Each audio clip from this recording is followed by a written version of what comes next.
подземный парк, 236 машин, плюс 4 этажа торговли помещения.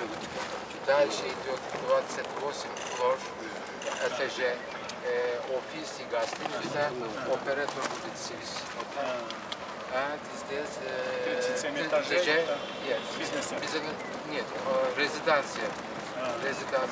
Апартамент. Да, это здание, это замечательное место находится сейчас. Самые высокие здания в Бишкеке и Кыргызстане.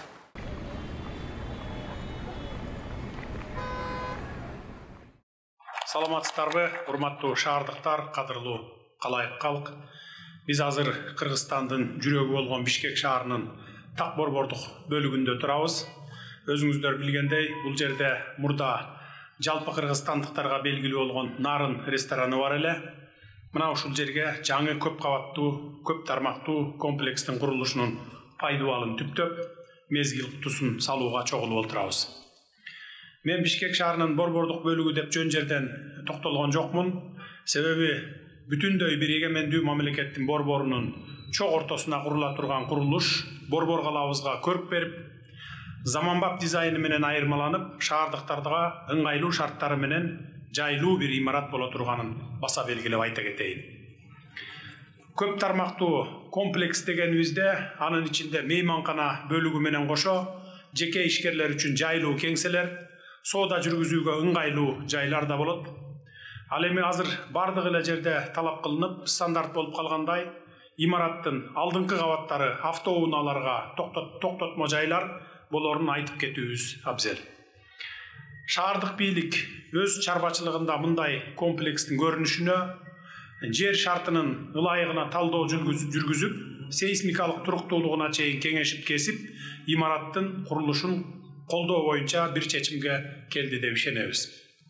Себеби аты айтып тургандай, көп тармактуу комплексте көптөгөн жарандарыбыз иштей турганы, анын мейманкана бөлүгүндө дагы бир топ адамдар, күндүзү иш маалында мындай ири имаратка кирип чыккандар да арбын болорун эске алганыбызда, биринчи иретте курулуштун сапатына чоң маани беришибиз керек. Бүгүнкү күндө өлкөбүздө ушул сыяктуу бир катар курулуштар жүрүп, курулуш тармагында өнүгүп өсүү ыкчам темп менен баратат. Мен өткөндө дагы айттым эле, бул ирет дагы айта кетейин.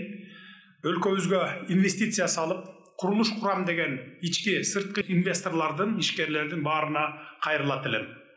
Деги эле биздин мамлекеттик саясатыбыз инвесторлордун өлкө аймагында ийгиликтүү иш алып барышына жагымдуу шарттарды түзүү болуп саналат. Мына ошондуктан кайсы гана тармакта болбосун, бизде ишкердик кылууга ниеттенгендерге ар тараптан жеңилдиктер бар экенин эске сала кетейин. Мына ушундай 5 жылдыздуу дүйнөлүк брендтеги мейманканаларды салам деген инвесторлорго мамлекет тараптан көпчүлүк жеңилдетилген шарттарды түзүп беребиз. Себеби мына ушул сыяктуу 5 жылдыздуу мейманкананы салуу үчүн эле мына ушул мейманканага 321 миллион доллардын тегерегинде акча каражат сарпталат экен.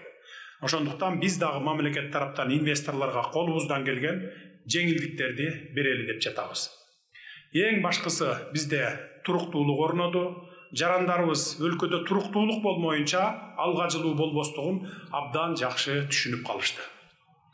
Эми урматтуу шаардыктар, пайдубалы түптөлүп жаткан имарат көп тармактуу комплекс биринчиден сиздерге кызмат кылган жайлардан болсун, сыймыгыбыз болгон Ордо калабызды кулпурткан, чет жерден келген меймандар сүйүп каттаган имарат жайга айлансын. Борбор шаарыбыз Бишкек ар тараптан өнүгө берсин.